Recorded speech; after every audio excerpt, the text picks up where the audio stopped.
is tea time. Yeah. I'm going back to this. Cool. Let's do it. Yeah. So what are we talking about today, Denny? Drinking tea with friends, or just drinking tea with other people. Yeah. Your frenemies even. I actually don't know how to approach drinking with your frenemies. Yeah, what do you think about this tea, huh? Yeah. No, it's definitely not too cold. I tricked you. Yeah. So yeah, I mean, kind of open-ended conversation about drinking solo versus with someone else and how it influences stuff. Obviously, you and I have been drinking tea together for freaking a long time, dude. Yeah. When was the first office tea purchase? 2012? God, dude, has it been like 20 years? No, it hasn't been 20 years. Yeah, but like not quite. It's like we're getting closer to 20. We're getting close to 20, dude. Yeah. If you are a generous rounder, then perhaps exactly. It might be like 16 though. But anyway, I'll just say we have been drinking tea for a long time together. Although plenty of sessions solo as well. So this is kind of for the people maybe who don't necessarily have someone like James to me. Someone local who you can drink some nice tea with. But also, it's like we have had the opportunity recently to drink with a couple people. I know you have as well, right. With Max and Hanji. Yep. So, I mean, talking a bit about that too. Yeah. And I do think it's something, I mean, years ago at this point, I wrote like a blog post that I still see cited now and then called Tea Hermits, and just talked about like how people in the West tend to be very isolated. And so when you're just always doing this tea habit kind of on your own and stuff, you just can develop certain peculiarities and things like that in a way that you probably wouldn't if you were regularly drinking with other people. Sure. Yeah. Yeah, absolutely. So I'll start maybe with the other side of the equation, which is why would you want to drink solo? And what are the benefits from doing that versus having someone to be drinking with? At least for me, it's... I think like most people are kind of impressionable. We notice certain things. You mentioned a flavor. Oh, I can kind of see that. I get it. One of the benefits of drinking solo, and specifically blinded solo, if you can do so, is that you really get to be honest with yourself completely about, hey, this is my direct experience of this tea. There is no outside interference, if you will. And so I think from a learning about tea perspective, it's important to be booking quite a few sessions solo. You have a lot of control as well. Like you can brew tea at, like, just boil every time. If you want to do that, you can brew it for longer. You can brew it with shorter rather than having to fuss with someone else's parameters and trying to evaluate a tea that way. Yeah. Speaking of tea, goddamn, this is good. That being said, I think most Westerners have the opposite problem where they have plenty of time for solo sessions. Totally. And not enough time, or not enough people, rather, to connect for in-person sessions. Yeah. So for me, as a tea noob still, like deeply a tea noob, it's awesome to have someone like, we had a long session with Hanji yesterday. He's talking about the tea, but he's also like filling us in on like phrasing from Taiwan that they use to describe certain teas and things like that. There's just a lot of like extra story and meaning and character that you can glean from learning about tea from someone else by having tea with them, especially if they know more about maybe that particular tea that you're having or just tea in general. Sure. Or they got to meet like a certain producer or something, and they can kind of convey that knowledge. Let you know play by play of how they do something different. So I think there's a lot of utility from a learning perspective in just having someone literally educate you about the tea that you're drinking. Which is always useful, which is why going to a tea house or to, a session with someone else who's, been drinking a lot of tea is going to be really fruitful. Sure. Feeling the strength of that tea. My goodness. I know, it's so much stronger. Yeah. So, and then, obviously just like having tea with a friend is fun. No, it is just a good time. Yeah, exactly. Assuming you get along with the person. Right. And I think it's also good to mix things up. It's great if you can have tea with one person, but it's better if you can like mix it up and have tea with another person. Totally. And you can totally get into like certain bubbles and habits too if you are only exposed to certain viewpoints or whatnot. So definitely recommend having a diversity of opinions and stuff around you. And someone might have a specialization in a certain producer or age range or locale. Sure. It's like Bruce is the Don Song guy. Yeah, but like honestly, and then you end up learning. You use their expertise of like, oh, you've had a lot more experience with like Hong So or black tea. So great. Now you can kind of speak to that, or how does this compare? I tend to drink a lot more of those, so I can give you a bit more of a fleshed in, whereas like I'm just still such a noob when it comes to Shang tea. So very different there. So I think I think finding a pairing with a friend who's exploring tea, their own avenues of tea, is really cool. So you can kind of co-learn together, learn from them.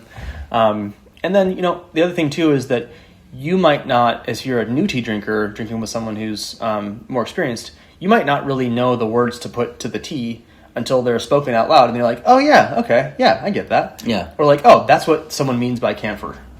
Sure. Right? So, and you don't have to be obsessed with naming flavors necessarily.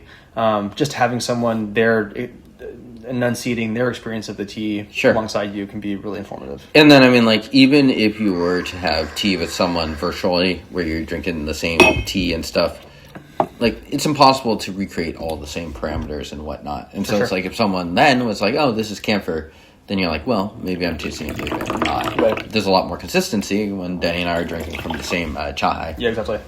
Yeah, totally. What else? Yeah, I mean, we could talk a little bit about like how our tea session with Hanji was, and like structure and whatnot, and blinds or whatever. Yeah, a lot of meat on that bone at least. Yeah. Did we dive right into? No, we had the Manjuan first, right? Yeah, so the way that we structured the session yesterday was that we wanted to explore Iwu tea, so it was kind of a theme session. Iwu and Six Famous Tea Mountain, really. So it was a lot of Iwu and Manjuan teas. Mm-hmm. I prepared a blind of 3 teas that we're going to start with, but Denny was running a little late, so we actually started with a tea further down the lineup, and then we waited for Denny until he got there and started the blinds. Yeah. And so, I mean, the blinds are kind of fun just because it gives you... the point is not to trick someone. Totally. Although, I mean, maybe that is how you want to do the frenemy test. It's like, you got punked, bro! I recorded everything. Yeah. Yeah, absolutely. I'm sending it to the boys at TDB now. You've been exposed. You didn't even know that was a yancha.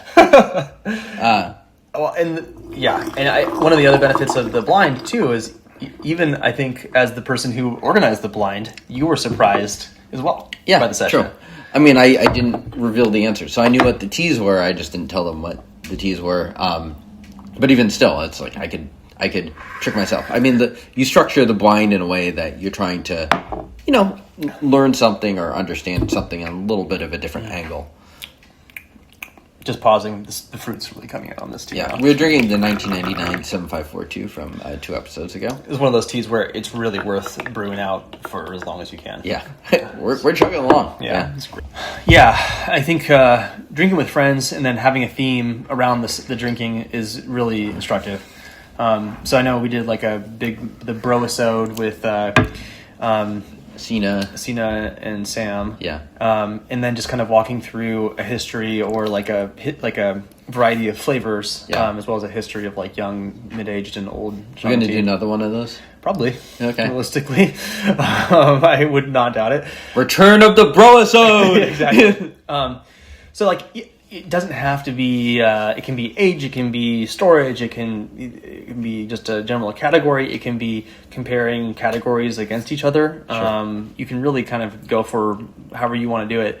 But it's really fun again to learn about tea through comparison with a friend, and learn a bit more about how they're experiencing the tea as well. Also, the cool thing about watching someone brew is that you can learn, oh wow, they're brewing a certain type of way and I really enjoy it. So I'm going to focus on that, right? And I'm far down the line of brewing tea at this point, but still I'm noticing things from like Max when we had the session with him, or when I had the session with him, and I incorporate that into my drinking. So it's worth paying attention to, oh wow, this session was extra good, and what am I noticing? There's not too many variables when it comes to tea, right? There's brewing parameters, there's water, there's tea, leaf. Yeah. And so noticing the brewing parameters is definitely a big component of watching someone skillfully brew tea. When would you want to bias drinking by yourself versus with a friend? I feel like if I'm going to buy a tea, then I want to have that solo session. Yeah. Because it's still the most common way that, you drink tea and stuff. You want to make sure it holds up. You can play around with it a little bit more. Yeah. It's good to like ideally you want to do both, Right. because you just kind of stress testing the tea from different ways. Yeah. But really, it's like it's possible to have social situations that are a little uncomfortable and stuff, and I think that's going to mess with certainly your tasting and your perception of the tea. Yeah. That would be one way that I would prefer the solo session. Yeah. It's like if I really wanted something, or if I really want to lock into a session, like trying this, it's like, yeah, I would ideally try this once on my own and then once with someone else. Sure. Like that. Yeah. Or if you're trying it for the first time with a friend, you might do that with someone who you're really comfortable with drinking tea with. Yeah, that's true. It's like if I do have just a solo session, it's probably more likely with Denny than person I'm meeting up with for the first time. Sure. Yeah. In which case, you probably want to bring something that you're more familiar with, you can speak to a bit better, and there's no harm or foul with that at all. Yeah. Again, it just depends on the kind of vibe and stuff. So, for example, if we were going to be preparing tea for some strangers, it'd be a very different experience. We'd be focusing on a lot of different stuff. Probably keep it a bit more basic, depending if we know those people or not, versus someone who's like, oh, I've had a bunch of tea with this person, or they're a blogger who's written a ton about tea already. Yeah. We can get into some nice stuff and bias towards some, Sure. stuff that requires a bit more attention, potentially. I'm going to push this one, and This is strong. It is So strong. almost a little drying right now. Yeah. And I mean, again, I think one of my favorite parts about drinking nicer teas is, I'll find one sample that I had that I'm like, this is going to be fun to bring on. I want to see what James thinks about this. Or it's just a nice fancy tea and it's fun to hold on to the end of a sample and drink it with a friend. Sure. Just share something that's kind of, a treat. Yeah. So, yeah, share the love.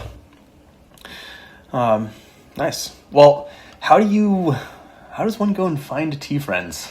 That's a good question. That's kind of tough. I feel like a lot depends on where you are. Yeah. If you're in the middle of nowhere, then you might yeah. have a much harder time than if you're living in like New York City or something. Right. But probably the first step would be to kind of get connected in some way. And I honestly think the best way to do that right now is probably the Discords. Yeah. Just because it has a high volume of activity Yeah. stuff. So, again, it depends where you're at, but I feel like a lot of conversation has moved away from Steepster and tea forums and whatnot, Right. And Facebook into more of the Discord. Yeah. So, And there's plenty of, people with all sorts of different opinions on Discord, like any platform, but people in general, at least my experience being, again, like a total noob, is that people are quite friendly. There's a good amount of just like normal internet banter and memes and GIFs and stuff. It's overall just a friendly environment. People are excited that people are drinking tea and enjoying it. Yeah. So I would definitely hop on Discord. You can go and see if you can find some local events and things like that, and see if there's one person that, hey, you're really enjoying this. I notice it. Great.